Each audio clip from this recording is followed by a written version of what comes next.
0813 3414 3791. Hubungi ini nomornya Kak Elsa ya. Hubungi Kak, aku mau ikut lomba bercerita. Nah, gitu. Oke? Siap ya? Sip.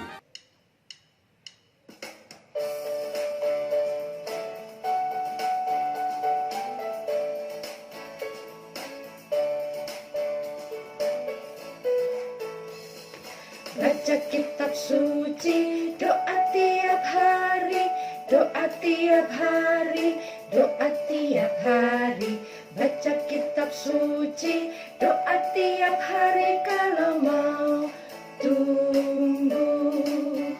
Kalau mau tumbuh, kalau mau tumbuh, glory haleluya. Baca kitab suci, doa tiap hari kalau mau tumbuh.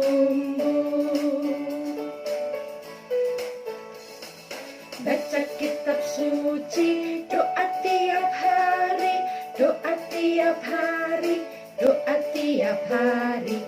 Baca kitab suci, doa tiap hari kalau mau tumbuh. Kalau mau tumbuh, kalau mau tumbuh, glory haleluya. Baca kitab suci, doa tiap hari kalau mau tumbuh. Kalau mau tumbuh, kalau mau tumbuh, glory haleluya. Baca kitab suci, doa tiap hari kalau mau tumbuh. Halo adik-adik. Sebelum kita mendengarkan firman Tuhan, kita berdoa dulu yuk. Ambil sikap doa yang baik ya. Dalam nama Bapa, dalam nama Putra, dan dalam Roh Kudus.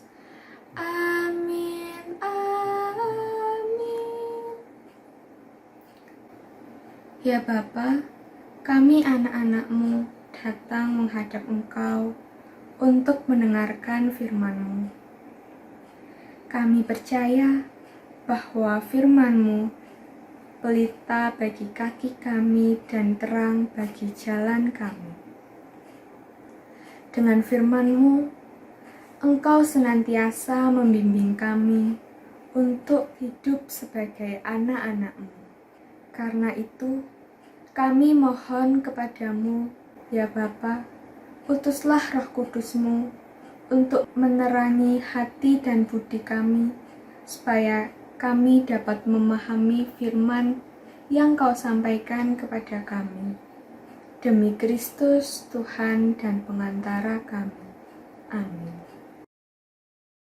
Dalam nama Bapa, dalam nama Putra, dan dalam Roh Kudus. Amin, amin.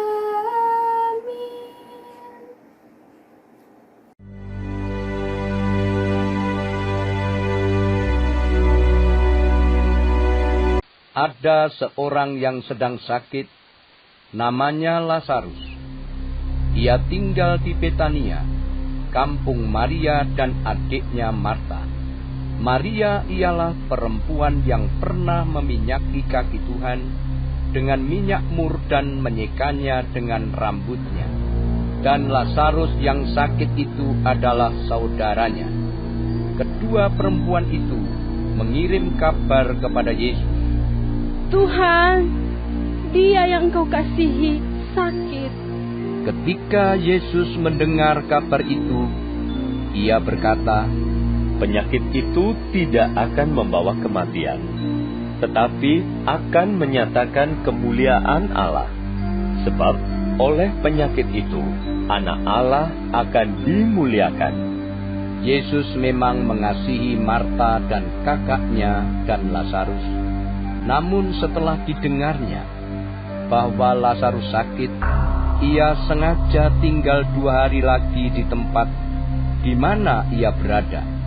Tetapi sesudah itu ia berkata kepada murid-muridnya, "Mari, kita kembali lagi ke Yudea." Murid-murid itu berkata kepadanya, Rabi, baru-baru ini orang-orang Yahudi mencoba melempari engkau. Masih maukah engkau kembali ke sana? Jawab Yesus, "Bukankah ada 12 jam dalam satu hari? Siapa yang berjalan pada siang hari, kakinya tidak terantuk, karena ia melihat terang dunia ini. Tetapi jikalau seorang berjalan pada malam hari, kakinya terantuk, karena terang tidak ada di dalam dirinya." Demikianlah perkataannya. Dan sesudah itu ia berkata kepada mereka, "Lazarus saudara kita telah tertidur. Tetapi aku pergi ke sana untuk membangunkan dia dari tidurnya." Maka kata murid-murid itu kepadanya, Tuhan, jikalau ia tertidur, ia akan sembuh. tetapi maksud Yesus ialah tertidur dalam arti mati. Sedangkan sangka mereka, Yesus berkata tentang tertidur dalam arti biasa. Karena itu, Yesus berkata dengan terus terang, "Lazarus sudah mati. Tetapi syukurlah, aku tidak hadir pada waktu itu. Sebab demikian lebih baik bagimu, supaya kamu dapat belajar percaya. Marilah kita pergi sekarang kepadanya." Lalu Thomas, yang disebut Didimus, berkata kepada teman-temannya, yaitu murid-murid yang lain, Marilah kita pergi juga untuk mati bersama-sama dengan dia. Maka ketika Yesus tiba, didapatinya Lazarus telah 4 hari berbaring di dalam kubur. Betania terletak dekat Yerusalem, kira-kira 2 mil jauhnya. Di situ banyak orang Yahudi telah datang kepada Marta dan Maria untuk menghibur mereka berhubung dengan kematian saudaranya. Ketika Marta mendengar bahwa Yesus datang, ia pergi mendapatkannya, tetapi Maria tinggal di rumah. Maka kata Marta kepada Yesus, Tuhan, sekiranya Engkau ada di sini, saudaraku pasti tidak mati. Tetapi sekarang pun aku tahu bahwa Allah akan memberikan kepadamu segala sesuatu yang engkau minta kepadanya. kata Yesus kepada Marta. "Saudaramu akan bangkit." Kata Marta kepadanya, Aku tahu bahwa ia akan bangkit pada waktu orang-orang bangkit pada akhir zaman. jawab Yesus, "Akulah kebangkitan dan hidup. Barang siapa percaya kepadaku, ia akan hidup walaupun ia sudah mati. Dan setiap orang yang hidup dan yang percaya kepadaku tidak akan mati selama-lamanya. Percayakah engkau akan hal ini?" jawab Marta. Ya Tuhan, aku percaya bahwa Engkaulah Mesias Anak Allah, Dia yang akan datang ke dalam dunia. Dan sesudah berkata demikian, ia pergi memanggil saudaranya Maria dan berbisik kepadanya. Guru ada di sana dan ia memanggil engkau. Mendengar itu Maria segera bangkit, lalu pergi mendapatkan Yesus. Tetapi waktu itu Yesus belum sampai ke dalam kampung itu. Ia masih berada di tempat Marta menjumpai dia. Ketika orang-orang Yahudi yang bersama-sama dengan Maria di rumah itu untuk menghiburnya, melihat bahwa Maria segera bangkit dan pergi keluar, mereka mengikutinya karena mereka menyangka bahwa ia pergi ke kubur untuk meratap di situ. Setibanya Maria di tempat Yesus berada dan melihat dia, tersungkurlah ia di depan kakinya dan berkata kepadanya, Tuhan, sekiranya Engkau ada di sini, saudaraku pasti tidak mati. Ketika Yesus melihat Maria menangis dan juga orang-orang Yahudi yang datang bersama-sama dia, maka maskullah hatinya. Ia sangat terharu dan berkata, "Di manakah dia kamu baringkan?" Jawab mereka, Tuhan, marilah dan lihatlah. maka menangislah Yesus. Kata orang-orang Yahudi, Lihatlah betapa kasihnya kepadanya. tetapi beberapa orang di antaranya berkata, Ia yang memelekkan mata orang buta. Tidak sanggupkah ia bertindak sehingga orang ini tidak mati? maka maskullah pula hati Yesus. Lalu ia pergi ke kubur itu. Kubur itu adalah sebuah gua yang ditutup dengan batu. Kata Yesus, "Angkat batu itu." Marta, saudara orang yang meninggal itu, berkata kepadanya, Tuhan, ia sudah berbau, sebab sudah 4 hari ia mati. Jawab Yesus, "Bukankah sudah kukatakan kepadamu, jikalau engkau percaya, engkau akan melihat kemuliaan Allah?" Maka mereka mengangkat batu itu.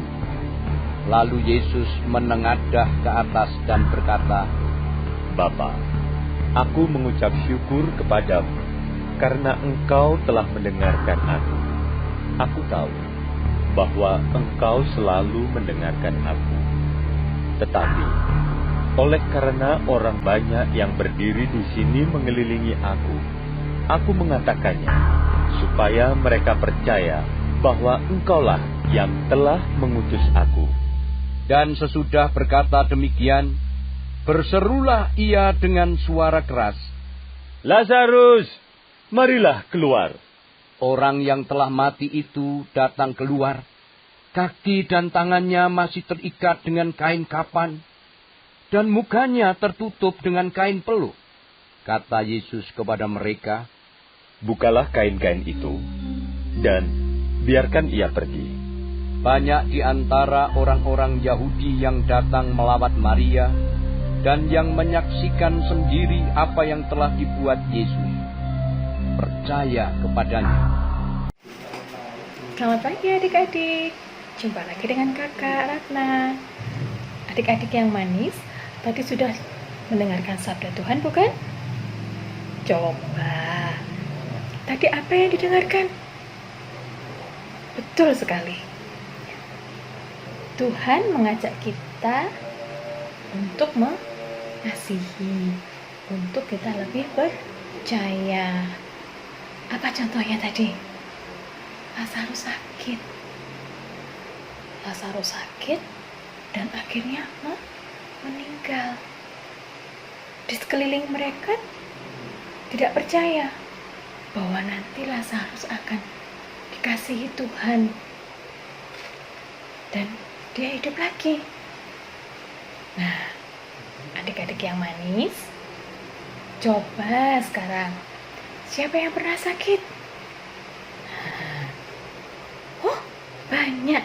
Ternyata semua pernah mengalami sakit. Orang tua kita pernah sakit? Pernah. Kakak kita pernah sakit? Pernah. Nah, Tuhan sangat sayang kepada anak-anak. Tuhan sangat sayang kepada kita semua. Tuhan memberikan sakit bukan berarti Tuhan tidak sayang. Tuhan memberi sakit itu sangat sayang. Tetapi Tuhan menguji kita juga. Bagaimana? Nah, orang yang sakit dia biar sakit. Nah, itu yang tidak boleh. Nah, kalau orang tua kita sakit, kita harus merawat. Kalau kakak kita sakit, kita harus merawat. Caranya bagaimana? Pada saat minum obat, ya kita ambilkan air minum untuk diberikan obatnya. Kalau waktu pas makan, aduh, orang tua kita sakit nggak bisa makan, kita suapin. Nah, kita temani, kita rawat mereka. Jadi adik-adik yang baik, kita harus mau mengasihi orang tua kita pada saat sakit. Sebaliknya, pada saat kita sakit, orang tua kita juga akan mengasihi kita, merawat kita. Nah, oleh karena itu, selain kita minum obat, selain kita istirahat, kita juga harus berdoa.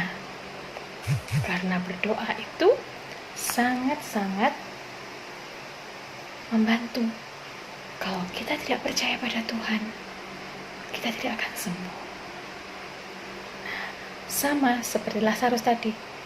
Lazarus percaya bahwa kematian bukan akhir segalanya. Dengan Marta meminta kepada Tuhan, memberikan kepada Tuhan bahwa Tuhan, orang yang kamu kasihi telah meninggal. Tapi Tuhan berkata, tidak, dia tidak meninggal, dia hanya tertidur. Dan Marta percaya Tuhan pasti akan memberikan yang terbaik. Kalau Tuhan memberikan yang terbaik, berarti adik-adik juga harus percaya bahwa Tuhan pasti akan membantu kita dalam segala hal. Nah, cukup sekian dari Kakak Ratna.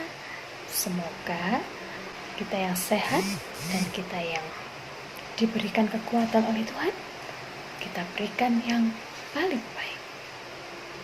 Nah, sekarang mari kita berdoa, mari kita mengucapkan syukur kepada Tuhan. Apa yang sudah berikan oleh Tuhan kepada kita, kita harus mengucapkan syukur. Dengan cara apa? Dengan cara berdoa.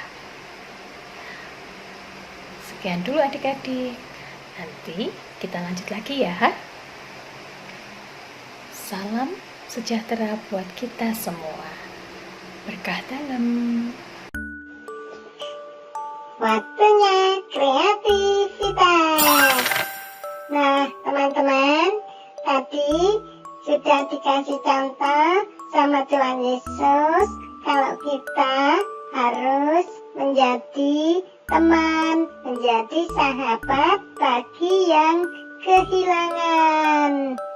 Juga dari Kak Ratna, kita juga sudah mendengarkan nasihat. Nah, sekarang ini ada orang yang ditinggal orang tuanya, teman yang kehilangan alat tulis, teman yang sakit, orang kena musibah. Nah, ayo kita pasangkan apa yang akan kita lakukan pada mereka. 1. Orang yang ditinggal orang tuanya. Mana ya? Yang mana? Iya, benar. Ditemani. Kalau ada teman yang kehilangan alat tulis, mana yang cocok? Iya, dipinjami. Kalau ada teman yang sakit, benar, didoakan. Tinggal orang yang kena musibah, berarti dia dibantu. Nah, teman-teman, ayo kita lakukan. Kita jadi teman, jadi sahabat orang yang kehilangan, orang yang kesusahan. Nah, adik-adik, seru kan? Setelah kita bernyanyi, mendengarkan firman Tuhan, mendengarkan nasihat, dan beraktivitas, yuk kita berdoa. siapkan hati dan sikap kita ya. Dalam nama Bapa, dalam nama Putra, dan dalam Roh Kudus. Amin, amin. Ya Bapa, kami bersyukur kepadamu karena firman-Mu yang telah Kau sampaikan kepada kami. Dan karena Roh Kudus-Mu yang Kau curahkan atas diri kami.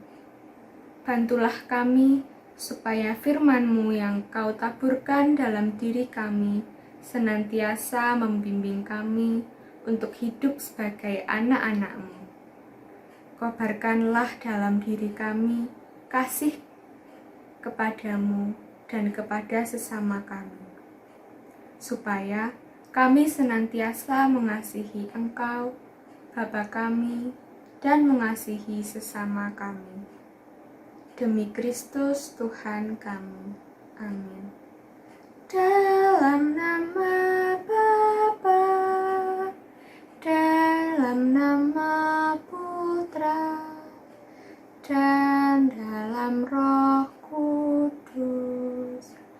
Amin, amin. Nah, sampai di sini dulu ya adik-adik.